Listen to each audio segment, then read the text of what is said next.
Dear students, now we are going to talk about the second part of the story, Lost Spring, Stories of Stolen Childhood by Anish Jung. In this part, we will see the story of a boy whose name is Mukesh. चलो देखते हैं क्या कहानी है. Mukesh insists on being his own master. I will be a motor mechanic. He announces. यहाँ narrator बताती है कि मुकेश जो है बड़े गर्व से बताता है कि वह खुद मर्जी का मालिक बनना चाहता है. और I will be a motor mechanic यानी कि वह मोटर मैकेनिक बनना चाहता है. ही अनाउंसेस का मतलब यहाँ पर है वो बड़े गर्व से बताता है. Do you know anything about cars? क्या तुम कारों के विषय में भी कुछ जानते हो? आई आस्क, जब नरेटर पूछती है. I will learn to drive a car, he answers. और मुकेश उसको उत्तर देता है कि वह कार चलाना सीख लेगा. Looking straight into my eyes यानी कि वह उसकी आंखों में सीधे देखता है. यानी looking straight into my eyes का मतलब हो गया यानी मुकेश जब ये बताता है तो उसकी आंखों में एक चमक है और कॉन्फिडेंस है और उसको ये पता है कि वह इस सपने को पूरा कर लेगा. His dream looms like a mirage amidst the dust of streets that fill his town Firozabad. Narrator को लगता है कि यह जो उसका सपना है वह एक मृग मारीचिका की तरह है. मिराज का मतलब मृग मारीचिका से है यानी कि रेगिस्तान में पानी होने का जो धोखा होता है उस तरह से. यानी मुकेश को लगता है कि वो उसका ये सपना पूरा हो जाएगा. लेकिन नरेटर जब देखती है उसकी जो कंडीशन है यानी उसकी जो परिस्थितियां हैं तो उसको लगता है कि यह उसके लिए सिर्फ सपना ही है. क्योंकि मुकेश जो है फिरोजाबाद कस्बे में रहता है जो कि जहाँ की गलियाँ धूल से भरी हुई हैं. एमिट्स का मतलब उनके बीच में, द डस्ट ऑफ स्ट्रीट्स यानी धूल से भरी हुई गलियाँ फिरोजाबाद की. फेमस फॉर इट्स बैंगल्स यानी फिरोजाबाद जो है अपनी चूड़ियों के लिए फेमस है. Every other family in Firozabad is engaged in making bangles. और हर दूसरा परिवार जो है फिरोजाबाद में वह चूड़ियाँ बनाने के व्यवसाय में लगा हुआ है. एंगेज्ड का मतलब लगा हुआ है. It is the centre of India's glass blowing industry. यह जो है इंडियाज ग्लास ब्लोइंग यानी कि कांच के काम का यह जो इंडस्ट्री है कांच के काम की वह सेंटर है यानी मुख्य केंद्र है. Where families have spent generations, जहाँ परिवारों ने पीढ़ियों यानी पीढ़ियों से कई पीढ़ियों से जो है इन परिवारों में यह चूड़ियाँ बनाने का काम होता आया है. वर्किंग अराउंड फर्नेसेस, जो भट्टियों के आसपास मतलब बैठ करके काम करते हैं. वेल्डिंग ग्लासेस, कांच को जोड़ते हैं. मेकिंग बैंगल्स, चूड़ियाँ बनाते हैं. For all the women in the land it seems, यानी कि पूरी धरती में जो भी महिलाएं हैं जो चूड़ियाँ पहनती हैं उन सब के लिए चूड़ियाँ जो है इसी फिरोजाबाद में बनती हैं. Mukesh family is among them, Mukesh का भी परिवार उन्हीं में से एक है. None of them know that it is illegal for children like him to work in the glass furnaces. उनमें से कोई भी नहीं जानता कि यह गैर कानूनी है. इलीगल का मतलब गैर कानूनी से है कि छोटे बच्चों को भट्टियों के पास काम करवाना इस तरह से गैर कानूनी है. विद हाई टेम्परेचर, यानी कि जो भट्टियां हैं जहाँ पर कांच जोड़ा जाता है काम होता है वहाँ पर बहुत ही ज़्यादा तापमान होता है यानी बहुत ज़्यादा गर्मी होती है और छोटे बच्चों को इन भट्टियों के पास काम करवाना गैर कानूनी है. लेकिन इस तथ्य से कोई अवगत नहीं यानी ये बात किसी को पता नहीं है. इन डिंजी सेल्स, और वो जो घर हैं बहुत ही अंधकार वाले हैं यानी छोटे छोटे सकरे कमरे हैं. विदाउट एयर एंड लाइट, जहाँ पर ना तो वेंटिलेशन है ना हवा आती है सही तरीके से, एंड लाइट, और ना ही प्रकाश की व्यवस्था है यानी कि अंधेरा सा रहता है. दैट द लॉ, की कानून, इफ एनफोर्स्ड, अगर लागू किया जाए, could get him and all those 20,000 children out of the law hot furnaces. कि अगर कानून यहाँ पर लागू किया जाए कि छोटे बच्चे जो 14 साल से नीचे के हैं वो भट्टियों के पास काम नहीं करेंगे तो मुकेश जैसे 20,000 बच्चों को मुक्ति मिल जाएगी, यानी स्वतंत्रता मिल जाएगी इन गर्म भट्टियों के पास काम करने से। Where they slog their daylight hours, जहाँ वो अपना पूरा दिन बिता देते हैं धीरे धीरे काम करके, यानी बहुत मेहनत करके। Slog their daylight hours का मतलब क्योंकि वह मजबूर हैं ऐसी परिस्थितियों में काम करने के लिए, यानी उनकी इच्छा नहीं होती फिर भी जो है वो काम करते हैं। Often losing the brightness of their eyes, और अक्सर जो है इन अंधेरी घरों में यानी अंधेरी गलियों में और छोटे छोटे घरों में यानी कमरों में काम करने से अक्सर उनकी आंखों की रोशनी बहुत ही कम उम्र में चली जाती है। Mukesh eyes beam as he volunteers to take me home, Mukesh की आंखों में चमक है, बीम का मतलब चमक से है, एज ही वॉलंटियर्स जब वो मुझे अपने घर ले जाता है, यानी स्वेच्छा से वो खुद कहता है कि नरेटर से कि आइए हमारे घर चलें। विच ही प्राउडली सेज, जो वो गर्व से बताता है, इज बीइंग रिबिल्ट, की उसका पुनर्निर्माण यानी कि दोबारा बनाया जा रहा है। We walk down stinking lanes choked with garbage, narrator बताती कि वो जो फिरोजाबाद की गलियों में जाती है जहाँ की बदबू आ रही है, स्टिंकिंग का मतलब बदबू आने से है, लेन्स मीन्स गलियाँ, बदबूदार गलियों में जब वो अंदर जाती हैं, चोक्ड विद गार्बेज यानी कि वहाँ कूड़ा कचरा भरा हुआ है उन गलियों में। पास्ट होम्स, और वह उन घरों से होकर के गुजरती है, that remain Havells with crumbling walls, जो कि एकदम हॉवेल्स मतलब यानी कि गुफा की तरह बने हुए हैं, क्रम्बलिंग वॉल्स यानी उनके घरों की दीवारें जो है वो टूट फूट करके गिर रही हैं धीरे धीरे। क्रम्बलिंग का मतलब होता है जैसे कि कोई चीज़ धीरे धीरे खराब होकर के नष्ट होने लगे। वॉबली डोर्स, और उन घरों के जो दरवाजे हैं वो बहुत ही कमज़ोर हैं, हिलते डुलते हैं। वॉबली मतलब बहुत ही हिलने डुलने वालों से है, यानी कि बहुत ही कमज़ोर, यानी बहुत जोर का धक्का अगर मारा जाए तो वो टूट जाएंगे। नो विंडोज़, कोई भी खिड़की नहीं है।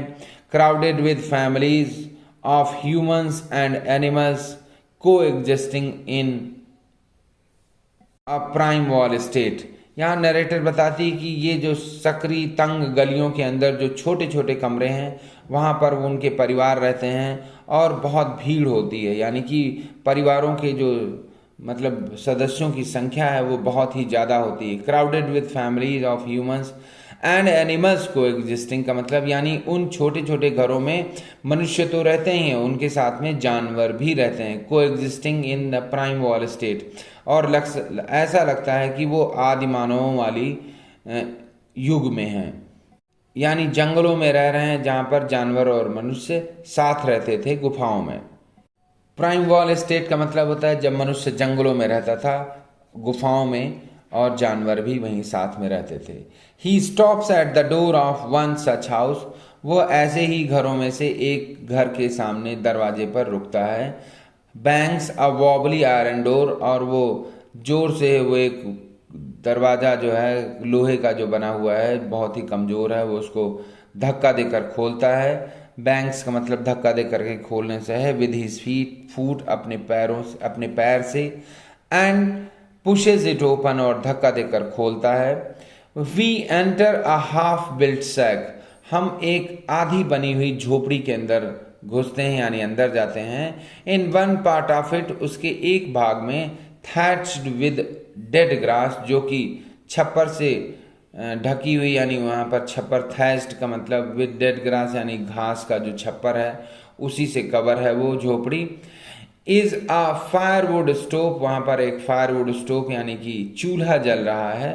फायरवुड का मतलब लकड़ी से जलने वाला चूल्हा, यानी चूल्हे से मतलब है जिस पर लकड़ी लगा करके जलाया जाता है। ओवर विच, जिसके ऊपर रखा हुआ है, सिट्स अ लार्ज वेसल, एक बड़ा सा बर्तन रखा है, ऑफ सिजलिंग स्पिनैश लीव्स, और उस पर जो है पालक की पत्तियां उबल रही हैं। सिजलिंग मतलब जैसे उबलने से वो ऊपर नीचे आती रहती हैं, तो वो सिजलिंग चमक रही हैं, जल्दी जल्दी ऊपर नीचे आ रही हैं उबलने के दौरान जो होता है, जैसे कोई भी चीज़ उबलती है। स्पिनैश का मतलब पालक से है, और पत्तियां। On the ground in large aluminium platters, और जमीन पर जो है बड़े बड़े एल्यूमिनियम की प्लेटें रखी हुई हैं। आर मोर चॉप्ड वेजिटेबल्स, और उसमें और भी ज़्यादा कटी हुई सब्जी रखी हुई, चॉप्ड का मतलब कटी हुई से है, वेजिटेबल। अ फ्रेल यंग वुमन, और एक बहुत ही कमज़ोर सी युवा महिला, यानी कि बहुत कम उम्र की कमज़ोर महिला जो है, is cooking that the evening meal, वो शाम का खाना बना रही है यानी पका रही है। फॉर द होल फैमिली, पूरी परिवार के लिए। Through eyes filled with smoke she smiles, यानी उसकी आंखों में धुआं भरा हुआ है और वह उस ऐसे ही मुस्कुराती है वो, जब वो देखती है नरेटर और मुकेश को अंदर आते हुए। She is the wife of Mukesh Elder brother, वो जो लेडी है यानी युवा महिला कम उम्र की, वह मुकेश के बड़े भाई की पत्नी है। Not much older in years, जो कि उसकी उम्र ज़्यादा नहीं है। She has begun to command respect as the bahu, और वो जो है परिवार की बहू का सम्मान उसको दिया जाता है। The daughter in law of the house, यानी कि बहू, डॉटर इन लॉ का मतलब हो गया बहू से, घर की बहू। Already in charge of 3 men, और उसके ऊपर जिम्मेदारी है 3 मनुष्यों की, 3 लोगों की। हर हस्बैंड, उसके अपने पति की, मुकेश की, एंड देयर फादर, और मुकेश के जो पिता हैं।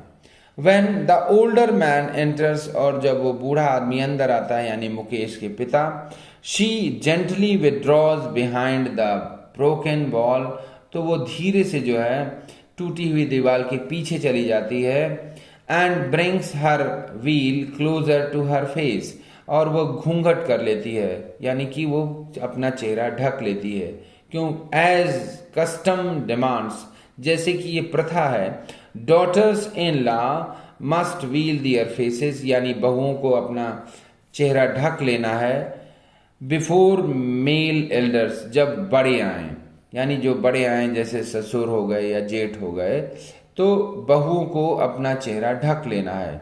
इन दिस केस, इस परिस्थिति में, the elder is an impoverished bangle maker, यानी कि इस घर में जो है जो बड़ा बूढ़ा जो है वो एक गरीब, एम्पावरिज्ड का मतलब गरीब से है, बैंगल मेकर यानी चूड़ी बनाने वाला है। Despite long years of hard labour, बरसों की कड़ी मेहनत के बावजूद, डिस्पाइट का मतलब बावजूद से है। फर्स्ट एज ए टेलर, पहले उसने एक एज ए दर्जी की तरह काम किया। देन अ बैंगल मेकर, फिर चूड़ियां बनाने वाला वो हो गया। He has failed to renovate a house, वह अपना घर सही कराने में यानी दोबारा बनवाने में, मरम्मत करवाने, रिनोवेट का मतलब मरम्मत करवाने से है, वो नहीं करवा पाया, यानी कि फेल हो गया अपनी घर की मरम्मत करवा पाने में। Send his 2 sons to school, अपने 2 बच्चों को वो स्कूल नहीं भेज पाया। All he has managed to do is teach them, वह सिर्फ यही कर पाया कि उनको सिखा सके। वॉट ही नोज, जो वो जानता है। The art of making bangles, और वो है चूड़ियाँ बनाने की कला। यानी मुकेश के जो पिता है वो गरीबी, घोर गरीबी से ग्रस्त रहा पूरी जिंदगी भर, और ना तो वो अपने बच्चों को स्कूल भेज पाया, ना अपने घर की मरम्मत करवा पाया, सिर्फ वह उनको चूड़ियाँ बनाने की कला ही सिखा सका। इट इज हिज कर्म, his destiny, says Mukesh grand mother. और जब नरेटर पूछती है उनसे कि ये इतनी खराब सिचुएशन क्यों है, तो उसकी दादी जो है वो बताती हैं कि यह उनका भाग्य है, उनके कर्म हैं। Who has watched her own husband go blind, जिसने जो है देखा है कि उसका पति जो है वो अंधा हो गया। With the dust from polishing the glass of bangles, यानी जो धूल निकलती थी, चूड़ियों की जो पॉलिश होती थी उससे जो धूल निकलती थी, उनकी वजह से उसके पति यानी मुकेश के दादा की जो है वो आंखें चली गईं। Can a God given lineage ever be broken, she implies, वो इंडिकेट करती है यानी बताती है, इम्प्लाइज का मतलब एक्सप्लेन करने से है कि ये जो गॉड गिवन लिनियज है यानी उनका पुश्तैनी धंधा है चूड़ियाँ बनाना, क्या उसको तोड़ा जा सकता है, यानी क्या उसको छोड़ा जा सकता है। Born in the caste of bangle makers, चूड़ियाँ बनाने वाले के परिवार में पैदा होने के बाद। कास्ट का मतलब यहाँ जाति से है। चूड़ियाँ बनाने वालों की एक अलग जाति है। उस जाति में पैदा होने के बाद they have seen nothing but bangles, उन्होंने कुछ नहीं देखा बल्कि चूड़ियाँ ही देखी हैं हमेशा पूरी जिंदगी भर। इन द हाउस, पूरे घरों में यानी पूरे घर में। इन द यार्ड यानी उनके बरामदे में। इन एवरी अदर हाउस, हर दूसरे घर में। एवरी अदर यार्ड, हर दूसरे बरामदे में। एवरी स्ट्रीट इन फिरोजाबाद, हर फिरोजाबाद की हर गली में। स्पाइरल्स ऑफ बैंगल्स यानी चूड़ियों के जो ढेर लगे रहते हैं, यानी हर घर में चूड़ियों के ढेर मिल जाएंगे। फिरोजाबाद की ये कहानी है। यानी फिरोजाबाद में ये कॉमन सीन है कि हर घर में चूड़ियाँ देखने को मिल जाएंगी। Sunny gold, paddy green, royal blue, pink, purple, every colour born out of the 7 colours of the rainbow. यहाँ नरेटर बताती है कि सारे रंग की चूड़ियाँ यानी इंद्रधनुष के जो रंग हैं उन सभी रंगों के चूड़ियाँ यहाँ देखने को मिल जाएंगी। जैसे सनी गोल्ड है, पैडी ग्रीन है, ये सारे रंग हैं, रॉयल ब्लू, पिंक, पर्पल, सभी रंगों की चूड़ियाँ यहाँ फिरोजाबाद में हर घर में देखने को मिलती हैं। लाई इन माउंट्स इन अनकेम्प्ट यार्ड्स, वो ढेरों में पड़ी हुई हैं। माउंट्स का मतलब ढेर से है। इनका अनकेम्प्ट यानी बेतरतीब तरीके से। अनकेम्प्ट का मतलब जिसकी देखभाल नहीं की जाती, यानी कि उनके घरों में कूड़ा कचरा भी है बरामदों में और चूड़ियाँ भी एक जगह पड़ी हुई हैं। Are piled on 4 wheeled carts, यानी जो ठेलिया है, 4 व्हील्ड कार्ट्स का मतलब ठेलिया जिस पर सामान रख करके बेचा जाता है, उन पर ढेर लगा हुआ है। पुश्ड बाय यंग मैन, जो युवा लड़के हैं वहाँ के, वह उनको दूर दूर तक ले जा करके बेचते हैं। Along the narrow lens of the shanty town, यानी उस तंग गलियों में, उस शैंटी टाउन यानी बदबूदार जो शहर है फिरोजाबाद, यहाँ फिरोजाबाद के लिए शैंटी टाउन वर्ड यूज़ किया गया है। शैंटी टाउन का मतलब गंदगी और बदबू से भरा हुआ, यानी वहाँ कोई अट्रैक्शंस नहीं हैं। उस फिरोजाबाद की गलियों में युवा लड़के चूड़ियाँ बेचते हुए नजर आते हैं।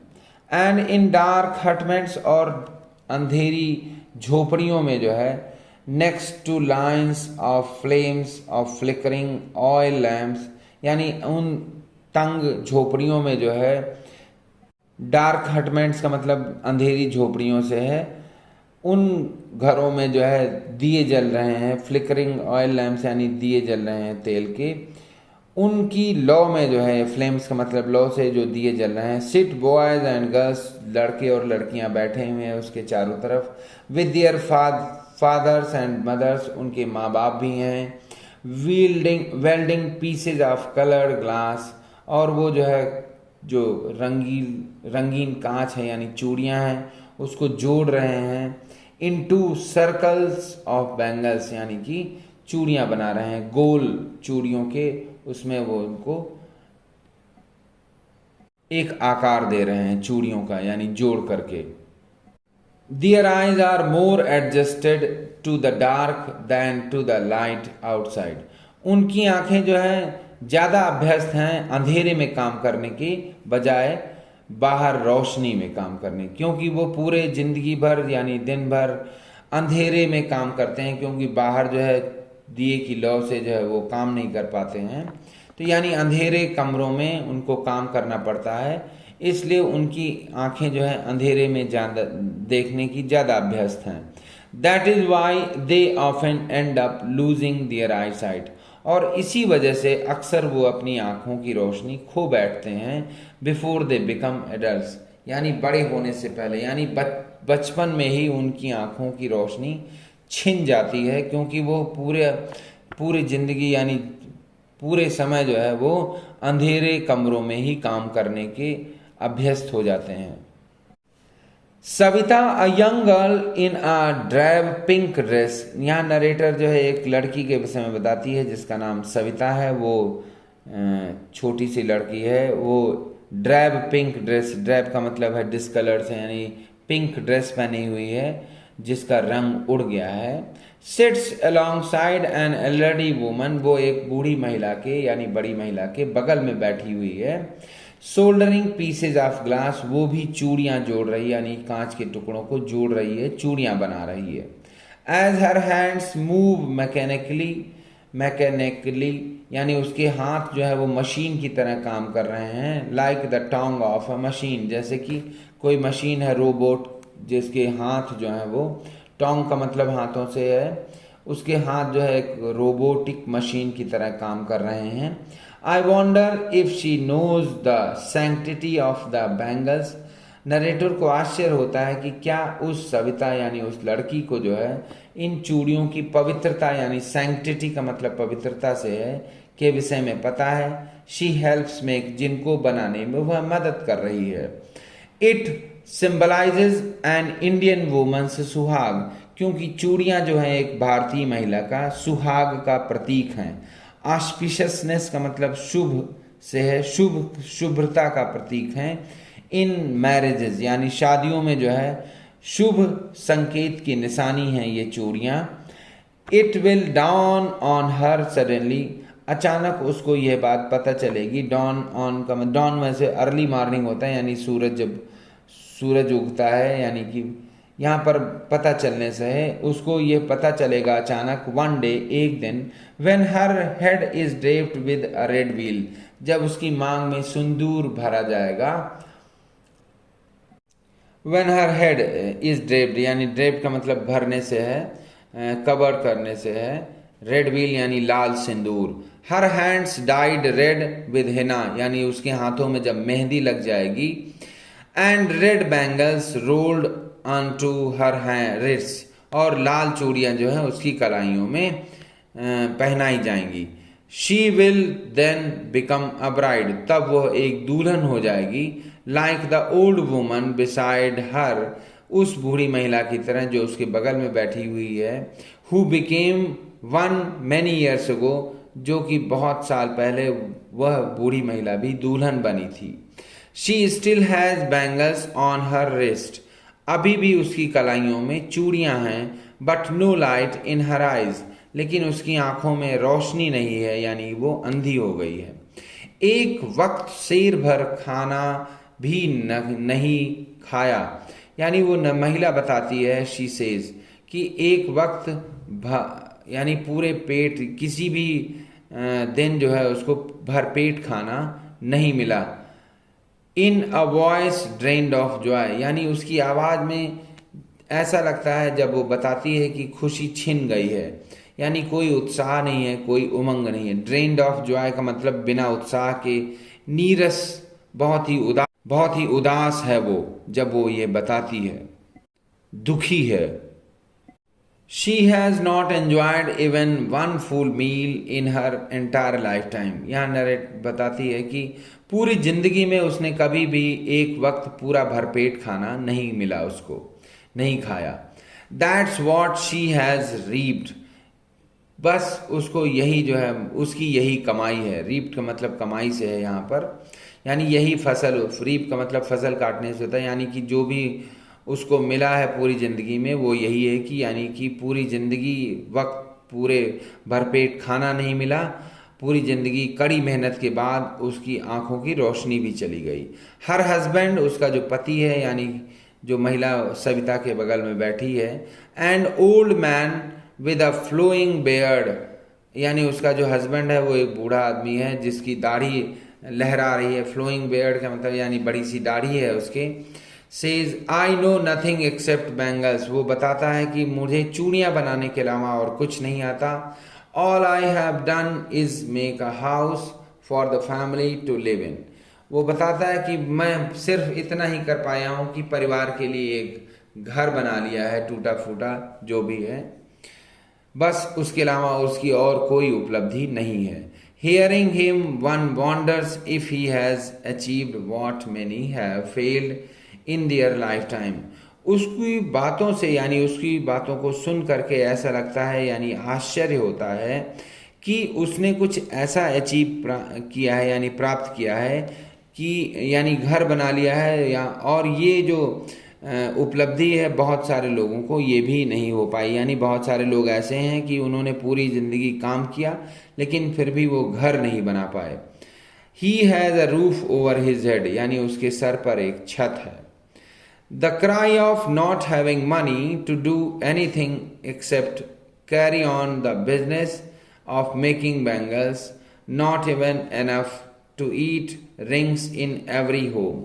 यहाँ नरेटर बताती है cry of having not having money, यानी कि ये जो कष्ट है, ये जो दुख है पैसे ना होने का, टू डू एनीथिंग एक्सेप्ट, यानी कोई और बिजनेस शुरू करने के लिए पैसे ना होने का जो दुख है, कष्ट है, सिवाय अपने फैमिली बिजनेस को चलाने के, except carry on the business of making bangles, यानी चूड़ियाँ बनाने के अलावा उनके पास और कोई काम नहीं है, क्योंकि उसको करने के लिए उनके पास पैसे नहीं हैं।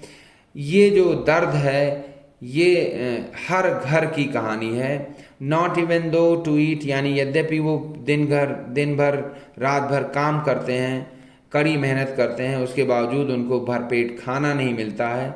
रिंग्स इन एवरी होम, यानी ये जो दुख है हर घर में पाया जाता है, यानी हर घर की यही कहानी है कि चूड़ियाँ बनाने के अलावा वो और कोई काम नहीं कर सकते, क्योंकि उनके पास कोई दूसरा काम करने के लिए एक्स्ट्रा पैसे नहीं हैं। भरपेट खाना ही नहीं मिलता तो एक्स्ट्रा पैसे कहाँ से आएंगे। The young man echo the lament of their elders, जो युवा लड़के हैं वो भी जो है अपने बड़ों की तरह वही बात दोहराते हैं। लैमेंट का मतलब विलाप करने से, दुख व्यक्त करने से है। यानी जो लड़के हैं उनका भी यही हाल है, उनका भी यही दुख है जो बड़ों का है, कि उनके पास कोई एक्स्ट्रा पैसा नहीं है जिससे कि वह कुछ और कर सकें सिवाय अपने फैमिली बिजनेस के, यानी चूड़ियाँ बनाने का धंधा। Little has moved with time, समय के साथ कुछ भी नहीं बदला है। लिटिल का मतलब यहाँ नथिंग से है। मूव्ड विद टाइम यानी समय के साथ कुछ भी नहीं बदला है। इट सीम्स, ऐसा लगता है। इन फिरोजाबाद में years of mud numbing toil have killed all initiatives and the ability to dream।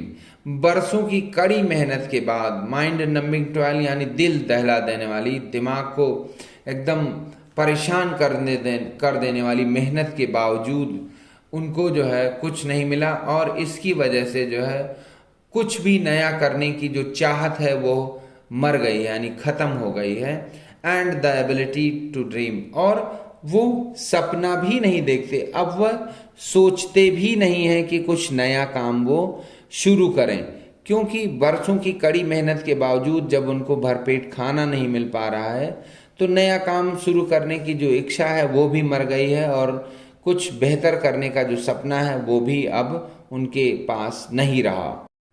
Why not organize yourselves into a cooperative? I asked a group of young men who have fallen into the vicious circle of middlemen who trapped their fathers and forefathers।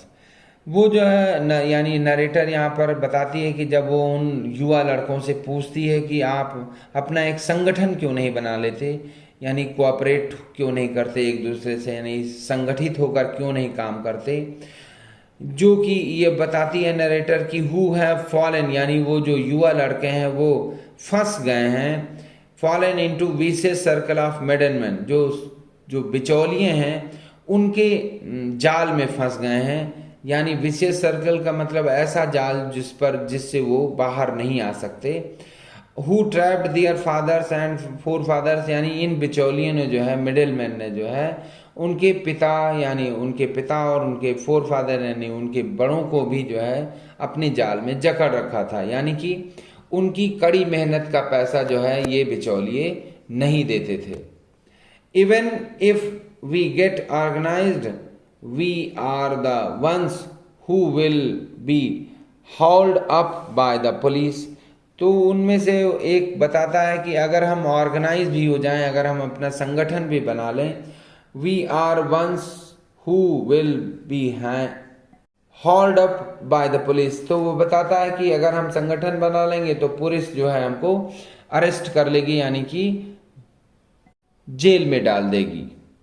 Beaten and dragged to jail, यानी उनकी पिटाई भी होगी और उनको jail में डाल दिया जाएगा घसीट करके। ड्रैग्ड का मतलब घसीटने से है। फॉर डूइंग समथिंग इलीगल, यानी कुछ भी गैर कानूनी करने के आरोप में उनको जेल के अंदर डाल दिया जाएगा अगर उन्होंने संगठन बनाने की जरूरत मतलब संगठन बनाने की कोशिश करी तो। दे से यानी वो बताते हैं। There is no leader among them, उनके बीच में कोई भी नेता नहीं, यानी कोई उनको मदद करने वाला नहीं है। No one who could help them see things differently, यानी उनको ऐसा कोई आदमी नहीं है उनके बीच में जो कि उनको पॉजिटिव एनर्जी दे सके, यानी उनके नज़रियों को बदल सके। थिंग्स डिफरेंटली का मतलब है help them see things differently का मतलब यानी कोई उनको और सलाह दे सके, बेहतर सलाह, यानी कुछ और करने की सलाह दे सके। उनके बीच में ऐसा कोई आदमी नहीं है। Their fathers are as tired as they are, उनके जो पिता हैं यानी कि वो भी इतने थके हुए हैं जैसे कि वो हैं, यानी युवा लड़के वो भी थके हुए हैं अपने इस काम से, यानी उनके अंदर भी कुछ नया करने की चाहत नहीं है। और वही हाल उनके पिता का है, यानी उनके जो बड़े बूढ़े हैं उनका है। They talk endlessly in a spiral that moves from poverty to apathy to greed and to injustice, यानी वो जब बताते हैं तो ऐसा लगता है कि उनकी समस्याओं का कोई अंत नहीं होने वाला है। यानी स्पाइरल का मतलब यानी एक के साथ दूसरी समस्या, दूसरी के साथ तीसरी, यानी सारी जो चीज़ें हैं वो एक दूसरे से जुड़ी हुई हैं, उनकी समस्याएं जो है एक दूसरे से जुड़ी हुई हैं। दैट मूव्स फ्रॉम पॉवर्टी, और जो गरीबी से शुरू होती हैं, टू अपैथी, और जो यानी अपैथी का मतलब ऐसी चीज़ से यानी जिन उनके प्रति किसी के अंदर सहानुभूति नहीं है।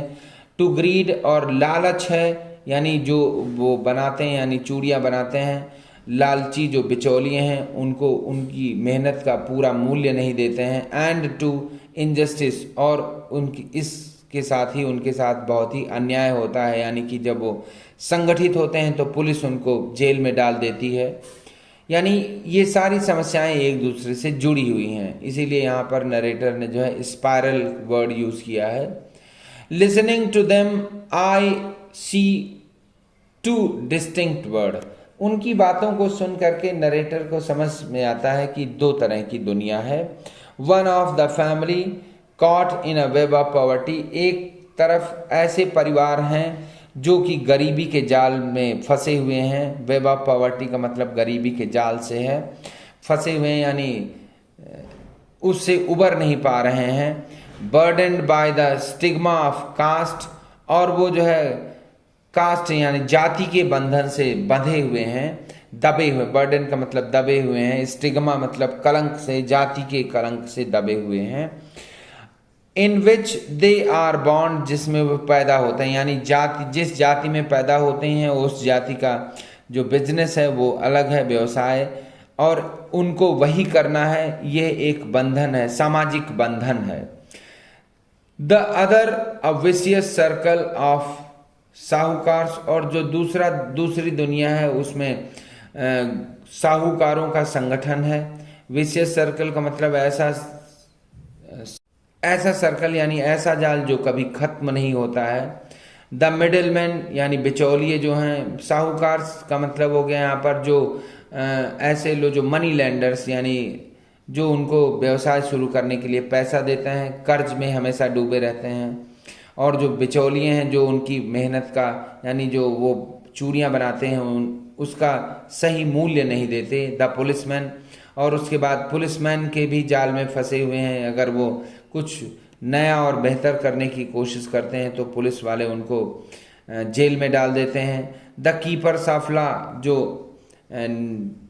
कानून का पालन करवाने वाले लोग हैं, वो भी इनके विषय में नहीं सोचते, यानी कि जो नेता हैं, सरकार है, वह भी इनके विषय में नहीं सोचती है। द ब्यूरोक्रेट्स, यानी जो अधिकारी हैं, वो भी इनकी दशा को उबारने के लिए यानी उनको मदद करने के लिए कोई कदम नहीं उठाते। एंड द पॉलिटिशियंस, और जो राजनीतिज्ञ हैं, जो नेता हैं, इनमें से कोई भी इनकी मदद करने के लिए आगे नहीं आता है। Together they have imposed the baggage on the child that he cannot put down. और इसके साथ ही साथ इन सब लोगों ने मिल करके जो बच्चा है, इन परिवारों में जो बच्चे हैं उनके कंधों पर एक बोझ सा रख दिया गया है जिसको वो नीचे नहीं उतार सकते, और वो बोझ है जाति का। यानी जिस जाति में वो पैदा हुए हैं उसी जाति का व्यवसाय उनको करना है, और यह जिंदगी भर उसी से बंधे रहते हैं। बिफोर ही इज अवेयर, इससे पहले कि वो जान पाए, he accepts it as naturally as his father, वो स्वीकार कर लेता है, यानी जाति के बंधन को स्वीकार कर लेता है। वो मान लेता है कि उसको पूरी जिंदगी यही करना है जैसा कि उसके पिता ने किया है। To do anything else would mean to dare, कुछ बेहतर करने का, कुछ नया करने का मतलब है, यानी कुछ और काम शुरू करने का मतलब है हिम्मत करना। And daring is not part of his growing up, और हिम्मत करना उसको नहीं सिखाया जाता। यानी बच्चा, जैसे इन परिवारों में जो बच्चा बड़ा होता है उसको हिम्मत करना नहीं सिखाया जाता है, यानी हमेशा वो समझौते ही करते रहते हैं अपनी परिस्थितियों से और लोगों से। When I sense a flash of it in Mukesh, और जब वह मुकेश की आंखों में देखती है, यानी वो चमक देखती है, आई एम चीयर्ड, तो नरेटर यानी अनीश जंग को खुशी होती है। यानी वो जब देखती है कि मुकेश की आंखों में एक अलग चमक है, वो कुछ नया और बेहतर करना चाहता है, तो उसको खुशी होती है। I want to be a motor mechanic, he repeats, वह दोबारा बताता है कि वो मोटर मैकेनिक बनना चाहता है। He will go to a garage and learn, वो एक गराज में जाएगा और वहाँ सीखेगा। But the garage is a long way from his home, लेकिन गराज जो है उसके घर से बहुत दूर है। आई विल वॉक, तो वो बताता है कि मैं पैदल चलूंगा। ही इंसिस्ट, वो जोर देता है, यानी वो कॉन्फिडेंट है और बताता है कि वो पैदल चला जाएगा वहां पर। Do you also dream of flying a plane, narrator उससे पूछती है क्या तुम कभी हवाई जहाज उड़ाने का भी सपना देखते हो। ही सडनली साइलेंट्स, अचानक वो शांत हो जाता है, यानी चुप हो जाता है। नो ही सेज, वो कहता है नहीं। स्टेयरिंग एट द ग्राउंड, यानी अब उसकी हिम्मत नहीं हो रही कि वो ऊपर देखे, यानी कि जमीन की तरफ देख रहा है वो। इन हिज स्मॉल मर्मर, उसकी जो धीरे धीरे जो बोलता है वो, देर इज एन एम्बेरसमेंट, एक हिचकिचाहट सी है, एक शर्म सी है, that has not yet turned into regret, लेकिन वो जो हिचकिचाहट है अभी पछतावे में नहीं बदली है, यानी कि अभी जो है उसको ये नहीं लगता है कि अब वो कुछ नया और बेहतर नहीं कर पाएगा जैसा कि उसके पिता और उसके दादा के साथ में है। यानी ये जो झिझक और शर्म है वो अभी पछतावे में नहीं बदली है, यानी उसको अभी ये नहीं लगता है कि अब कुछ नहीं हो सकता, कुछ नया नहीं किया जा सकता। He is content to dream of cars, वह कारों का सपना देखकर ही संतुष्ट है। That he sees hurtling down the streets of his town, जो कि वह देखता है उसकी कस्बे की गलियों में तेजी से भागती हुई कारें उसे दिखाई देती हैं, यानी उसके कस्बे की गलियों में तेजी से भागती हुई कारें ही नजर आती हैं उसको। Few airplanes fly over Firozabad, यानी फिरोजाबाद के ऊपर से होकर के कोई हवाई जहाज नहीं उड़ता, यानी उसने कोई हवाई जहाज नहीं देखा है, इसलिए उसने हवाई जहाज उड़ाने का सपना भी नहीं देखा है। यहाँ फ्यू एयरप्लेन्स का मतलब है कोई भी हवाई जहाज, फ्यू का मतलब नथिंग से है। जैसे little has moved in Firozabad, एक लाइन आई थी पेज 18 में, सेकंड लास्ट पैराग्राफ में जो है थर्ड लाइन थी, little has moved with time, यानी कुछ भी नहीं बदला। ये लिटिल और फ्यू जो है ये डिटर्मिनर्स हैं, इन दोनों का मतलब है कि nothing, equal to nothing. Little जो है वो अनकाउंटेबल नाउन के लिए यूज किया जाता है और फ्यू का मतलब, फ्यू जो है वो काउंटेबल नाउन के लिए यूज किया जाता है। इन दोनों का मतलब होता है नथिंग, यानी कि फिरोजाबाद के ऊपर से होकर के कोई भी हवाई जहाज नहीं उड़ता, इसलिए मुकेश ने हवाई जहाज उड़ाने का सपना नहीं देखा है। Students, now the lesson is over. I hope that you would get a clear cut idea about the lesson. At the last, I would request you to subscribe my channel, share it, like it, and do not forget to press the bell icon.